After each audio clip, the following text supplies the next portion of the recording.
Hello, it's a pleasure to present to you all the program that I've been working on for this past summer, and it's on theories of neuroplasticity and learning. So, a brief overview of what we'll be discussing today is a bit of a background on single neuron layer networks, where we'll discuss batch gradient descent or offline OHS algorithm, online OHS algorithm, a discussion of momentum and accelerated gradient methods, and a brief introduction to multi-neuron layer networks. So I'd like to start off with a comparison between artificial neurons used in neural networks and biological neurons found in the human brain and other brains. Essentially, we'd like to make the analogy that neurons will receive input from a variety of sources, and these can be represented with a data vector X or matrix X, and they will normally compute an output that we can represent with a scalar Y, or in the case of multi-neuron layer networks, a vector Y. We say that the synaptic strength between neurons can be represented with either a vector W or a matrix W, depending on if you're working with a single neuron layer or a multi-neuron postsynaptic layer. So a brief overview on necessarily what we are essentially testing. So machines essentially learn by minimizing some cost function, where this cost function is a measure of how effectively the machine can compute a given learning task.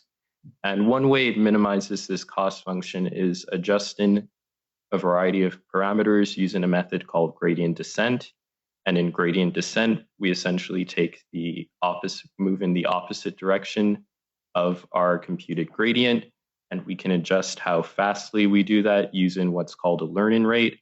And practically speaking, we say that this gradient is dependent on our weight matrix for the discussion of neuroplasticity. And so we start off with one principle on algorithms for neuroplasticity that states that neurons that fire together wire together. This began in 1949 with the publishing of Donald Help's Organization of Behavior, in which he essentially states that the synaptic strength between two given neurons are dependent on if they fire together. And so using this principle, we'd like to take existing machine learning algorithms and apply some biological constraints to them to elucidate possible mechanisms of neural computation in the brain. And some biological constraints that we apply are that we normally would like to work with online algorithms. The contrast to that are offline algorithms that utilize a whole data matrix instead of a single data vector at one time. We think of how the brain receives information, which it does sequentially. It doesn't take in big batches of information. We state that updates to the synaptic strength between two neurons or the weight of the neurons are dependent only on the activity of the presynaptic and postsynaptic neurons. The idea being that if you have that the synaptic strength between two neurons aren't dependent on what some faraway neuron is doing. And we generally work with unsupervised algorithms simply because the brain oftentimes doesn't work with very neatly labeled data sets. And so we go into a brief overview of single neuron layer algorithms. The first one is OHS algorithm. It, I believe, was published in the 1980s, and it essentially states that neurons do some form of principal component analysis, which is used in dimensionality reduction by essentially taking vectors of a data matrix that best explain, that have the highest covariance, which is a measure of how well it can essentially explain the phenomena going on in the matrix. And from the cost function shown on the screen here, you're able to derive update functions for the weights or the synaptic strengths of neurons. And so we looked at the offline version of this algorithm, which, as you can see, compared to the online version, has less stochasticity.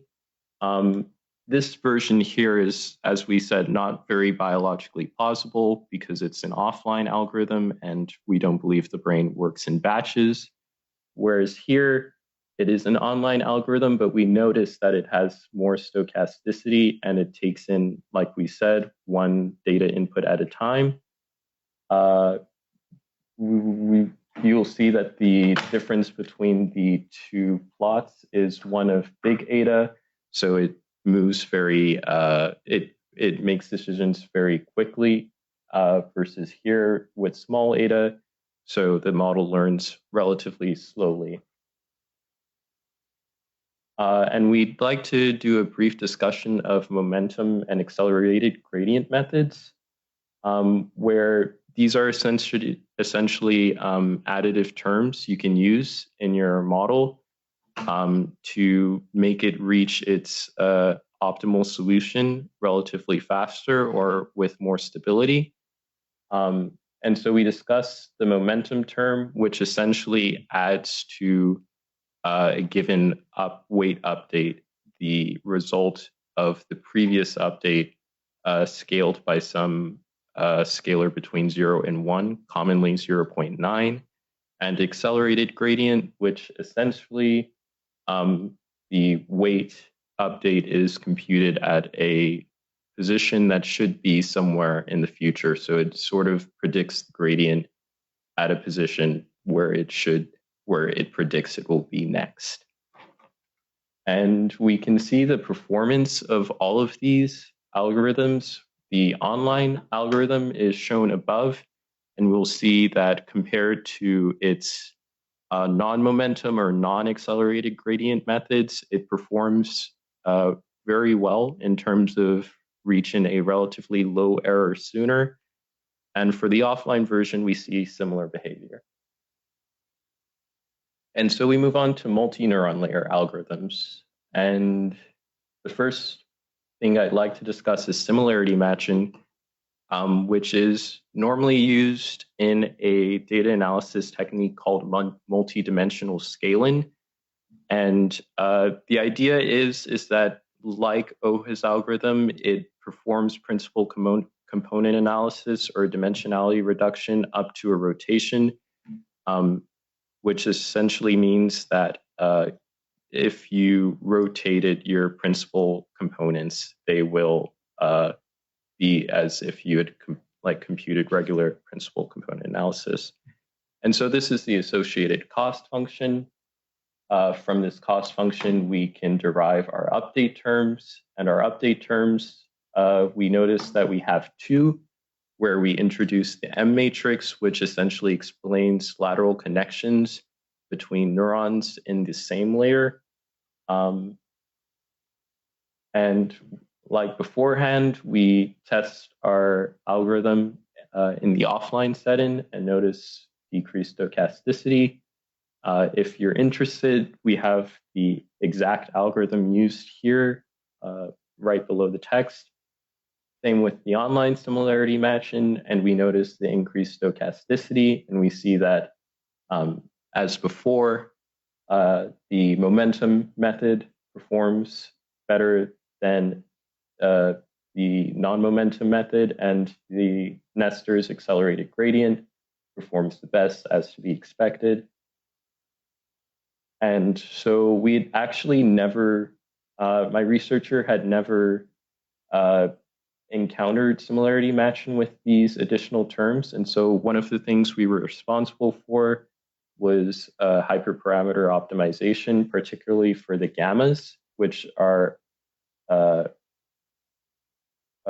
related to the M matrix. And so we found out that a higher gamma typically is best to have. And future avenues of research that I'd like to approach, I think most interestingly, how we can use single neuron dynamic simulations to confirm our theories of neuroplasticity here are interesting. And finally, I'd like to thank the following people for making this program possible and for just in general making it a pretty enjoyable experience. And,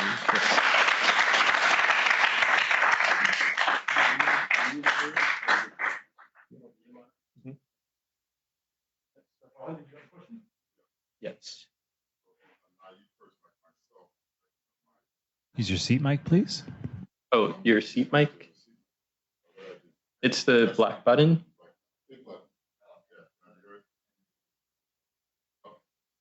That works. Wow, something works. Okay. Okay, so there seems to be some analogy with mechanics here. So what is the sort of physical intuition that I should have when I think about this velocity vector as a way of modifying the weights? So from what I've read, the way to think about it is that as you roll down a hill, you normally build some momentum. And so if you think of your cost function as defining surface, as you go down that cost function, you'll build up some momentum. So the momentum term is essentially trying to reconcile those two concepts. So the momentum term looks a lot like the Hamiltonian Monte Carlo method kind of term. Gotcha. Where you're making, use of sort of a Hamiltonian to describe the dynamics of the system. So, I mean, this would mean that the neurons preserve information on the previous update. And so that's like one of the reasons why I'd like to learn more about single neuron dynamics is to see if there's any biological basis. For example, I had a question of, is it possible that perhaps neurotransmitters, which operate slower than standard electrical signals, could be responsible for a momentum term being biologically plausible? So this is something like,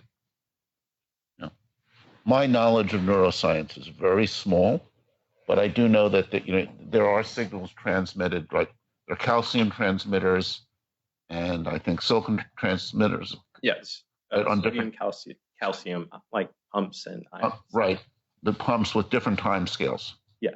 So you sort of have built in. I've wondered. I mean, I don't know if this is why, but like our neurons come with two different time scales. Yes. In them. And so, yeah, I think that's an interesting question. And like, particularly, I didn't learn a lot about the exact, because I really want to know if neurotransmitters can be responsible for like that different time scales, so far as the momentum term is concerned. But yes, also considering the fact that the pumps and gates can have different time scales is also an interesting question. Yes. What are your future plans? I hope maybe I can join the faculty of Brown University, like one of my big inspirations. And use physical principles like. Need to first evolve to dreadlocks, then get it. That was already the plan. But also, I've seen some people. I know Bill Bialik does some research in using statistical mechanics to explain neural networks. There are some researchers who use information theory. I'm not well versed in information theory, and I am not the best in statistical mechanics. And so, if I could learn more about that to explain these theories, that would be pretty cool. That would be, I think, a good life. All right. So one more question, and then we'll move on. Did the calculations that you ran use any of the machine learning libraries? So things like PyTorch or TensorFlow? My mentor wanted me to get a pretty intimate feel for how like these gradient descent algorithms and even like PCA works and similarity matching works. So he had me implement them from the mathematical formulas given. I agree with your mentor. That's a great idea. Thank you. Okay, so let's